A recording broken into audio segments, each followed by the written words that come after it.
ને આના માટે મેં જવાબદાર હું ઠેરવું છું ત્રણે જિલ્લાના જિલ્લા વહીવટી તંત્ર. ભરૂચ જિલ્લાનું વહીવટી તંત્ર હોય, વડોદરા જિલ્લાનું વહીવટી તંત્ર હોય કે પછી નર્મદા જિલ્લાનું વહીવટી તંત્ર, આ બધા જ લોકોની મિલીભગત અને ગાંધીનગર સુધી એમની લિંક હોય. ગાંધીનગરમાં પણ ખાણ ખનીજ વિભાગના અધિકારીઓ આ રેત માફિયા સાથે જોડાયેલા હોય છે. કેટલાક આ રેત માફિયા બહુ મોટા રાજકીય વગ ધરાવનારા લોકો હોય છે. એના કારણે ઘણા અધિકારીઓ કાયદેસરની કાર્યવાહી કરી શકતા નથી. પરંતુ આજે જિલ્લા ભરૂચ તાલુકાના સિકલતીર્થ પાસે ગઈકાલે અને પરમ દિવસે બહુ ભયંકર દુઃખદ ઘટના ઘટી. ગઈકાલે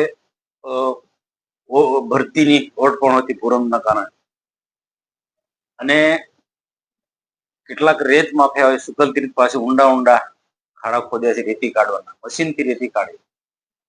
એમાં વેજલપુરના સામાજિક મરણોત્તર વિધિ માટે એક પરિવાર ત્યાં ગયો. એમને ખ્યાલ નહીં કે આટલા ઊંડા ખાડા છે અને તેમાં ભરતીનું પાણી, એટલે એ ઊંડા ખાડામાં ગરકાવ કરી ગયા. એમાં 3 લોકો કાલે એ મૃત્યુ પામ્યા, એક જ પરિવારના.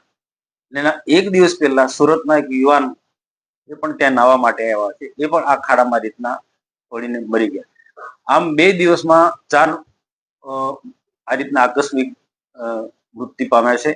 અને એમાં ખાસ કરીને જે રેત માફિયાઓ આડેધડ નદીમાં ગેરકાયદેસર રેતી કાઢી છે એનું મેઇન કારણ આ છે.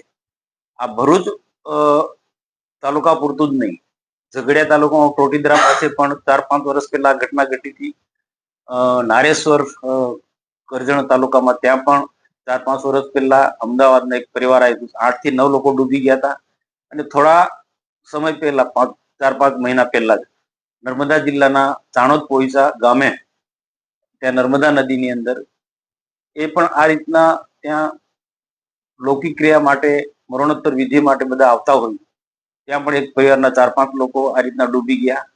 આમ દર વર્ષે કોઈ ને કોઈ આ રીતના જે રેત માફિયા જે ખાડા ખોદેલા છે, આડેધડ રેતી કાઢે છે મશીન બોટથી મૂકીને, એના કારણે ઠેર ઠેર નર્મદા જિલ્લો, વડોદરા જિલ્લો અને ભરૂચ જિલ્લો, આખા નર્મદા કાંઠામાં ઠેર ઠેર ખાડા હોય છે. અને આવી ઘટના અજાણા માણસો આવે છે, એમને ખ્યાલ હોતો નથી કે અહીંયા ખાડા ઊંડા છે, આ રીતના ભોગ બનતા હોય છે. આ તો માનવની વાત કરું, કેટલીક વખત તો પશુઓ આવી જગ્યાએ પાણી પીવા જતા હોય તો પશુઓ પણ અંદર દટાઈ જતા હોય છે. ઊંડા ખાડા હોવાના કારણે ઉપર હજી ક્યાંય પત્તો પણ લાગતો નથી.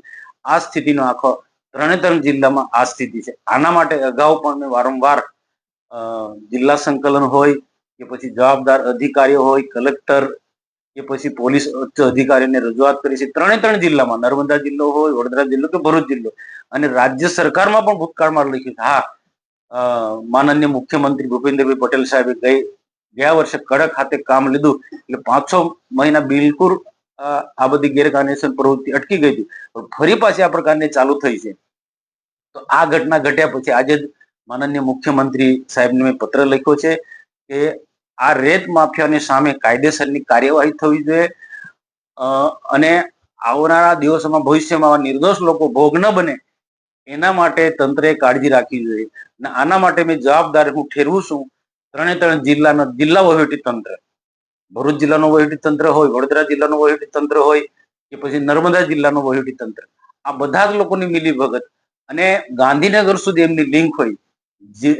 ગાંધીનગરમાં પણ ખાણ ખનીજ વિભાગના અધિકારીઓ આ રેત માફિયા સાથે જોડાયેલા હોય છે. કેટલાક આ રેત માફિયા બહુ મોટા રાજકીય વગ ધરાવનારા લોકો હોય છે. એના કારણે ઘણા અધિકારીઓ કાયદેસરની કાર્યવાહી કરી શકતા નથી. પરંતુ આજે જિલ્લા સંકલનની મિટિંગમાં પણ મેં કહ્યું, ગમે તેટલા મોટા કોઈ પણ ચમરબંધી હોય પણ કાયદેસરની કાર્યવાહી કરો, કારણ કે નિર્દોષ લોકોનો ભોગ બને છે. આજે વેજલપુરમાં જે પરિવારને અમે મળ્યા, જે 3 લોકો જે ભોગ બન્યા છે એ પરિવારને મળ્યા, આજે એટલા બધા ગરીબ પરિવારના છે, એટલું બધું રુદન કરે છે, આપણને એટલું બધું દુઃખ થાય છે. તો આના માટે આવનારા દિવસોમાં આવા બીજા કોઈ નિર્દોષ લોકો ભોગ ના બને એના માટે મેં પત્ર લખ્યું છે માનનીય મુખ્યમંત્રીને, અને 3 જિલ્લાના વહીવટી તંત્રને પણ હું આના વાકેફ કરવાનું છું કે ભાઈ જવાબદારી તમારી છે. ગેરકાયદેસરની પ્રવૃત્તિ તમારા નેજા આંખ હેઠળ ચાલે છે.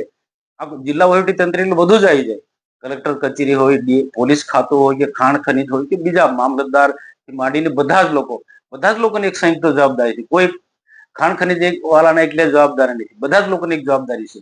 તો બધાની સંયુક્ત પ્રમાણે જવાબદારી થવી જોઈએ. અને આવું કોઈ પણ લોકોનો જો ભોગ બને છે, નિર્દોષ લોકોનો આખું પરિવાર છિનભિન થઈ જાય છે, તો એવા લોકોને પણ સરકારે વળતર આપવું જોઈએ. એ રીતના છોટાઉદેપુર સહિત રાજ્ય, દેશ અને દુનિયાના સમાચાર જોવા માટે સબસ્ક્રાઇબ કરો તીર સમાચાર અને બેલ આઇકોન જરૂર દબાવો.